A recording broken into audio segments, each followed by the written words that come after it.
यूहन्ना रचित सुसमाचार 20वां अध्याय।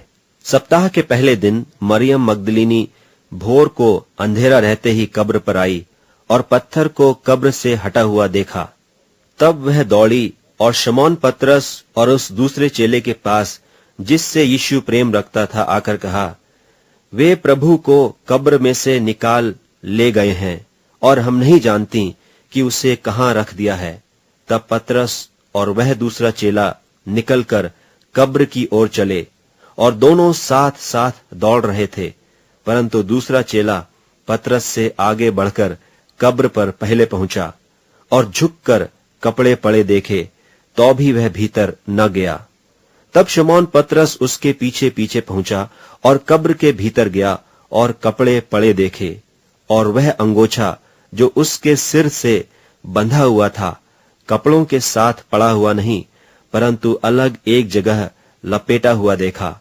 तब दूसरा चेला भी जो कब्र पर पहले पहुंचा था भीतर गया और देखकर विश्वास किया।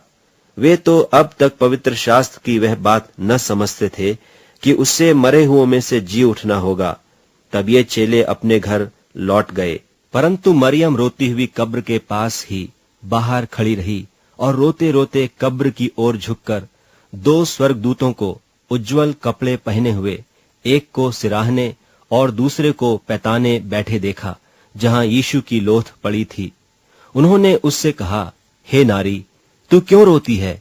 उसने उनसे कहा, वे मेरे प्रभु को उठा ले गए और मैं नहीं जानती कि उसे कहाँ रखा है। यह कहकर वह पीछे फिरी और यीशु को खड़े देखा और न पहचाना कि यह यीशु है। यीशु ने उससे कहा, हे नारी, तू क्यों रोती है? किसको ढूंढती है? उसने माली समझकर उससे कहा, हे महाराज, यदि तूने उसे उठा लिया है तो मुझसे कह कि उसे कहाँ रखा है और मैं उसे ले जाऊंगी। यीशु ने उससे कहा, मरियम। उसने पीछे फिरकर उससे इब्रानी में कहा, रब्बूनी, अर्थात हे गुरु। यीशु ने उससे कहा, मुझे मत छू, क्योंकि मैं अब तक पिता के पास ऊपर नहीं गया, परंतु मेरे भाइयों के पास जाकर उनसे कह दे कि मैं अपने पिता और तुम्हारे पिता और अपने परमेश्वर और तुम्हारे परमेश्वर के पास ऊपर जाता हूं।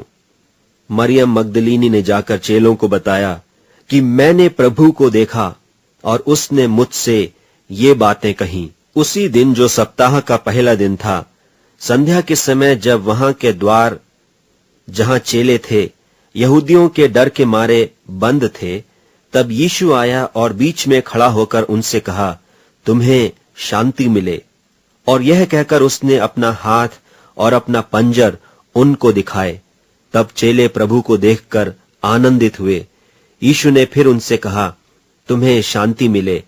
जैसे पिता ने मुझे भेजा है, वैसे ही मैं भी तुम्हें भेजता हूं। यह कहकर उसने उन पर फूंका और उनसे कहा, पवित्र आत्मा लो। जिनके पाप तुम क्षमा करो, वे उनके लिए क्षमा किए गए हैं, जिनके तुम रखो, वे रखे गए हैं। परंतु 12 में से एक व्यक्ति, अर्थात थोमा, जो दिदुमुस कहलाता है, जब यीशु आया तो उनके साथ न था। जब और चेले उससे कहने लगे कि हमने प्रभु को देखा है, तब उसने उनसे कहा, जब तक मैं उसके हाथों में कीलों के छेद न देख लूं और कीलों के छेदों में अपनी उंगली न डाल लूं और उसके पंजर में अपना हाथ न डाल लूं, तब तक मैं प्रतीति नहीं करूंगा। 8 दिन के बाद उसके चेले फिर घर के भीतर थे और थोमा उनके साथ था और द्वार बंद थे। तब यीशु ने आकर और बीच में खड़ा होकर कहा, तुम्हें शांति मिले।